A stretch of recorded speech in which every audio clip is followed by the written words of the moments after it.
मस्तपैकी आपला पनीर टिक्का बनवून तयार झालेला आहे। नमस्कार, चव गावाकडच्या यूट्यूब चॅनलवर तुमचं स्वागत आहे। मी गावाकडच्या गावरान पद्धतीनं पनीर टिक्का कसा बनवायचा ती तुम्हाला सांगणार आहे। गावाकडची गावरान पद्धत, त्यासाठी लागणारं आपण साहित्य बघून घेऊ। चला तर मग पनीर टिक्क्यासाठी लागणारं आपण साहित्य बघू। मी 200 ग्रॅम पनीर आणलेला आहे।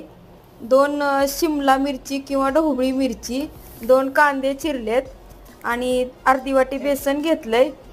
पनीर मसाला घेतलाय थोडासा, 10 रुपये वाली पुडी घेतलेली आहे पनीर मसाल्याची।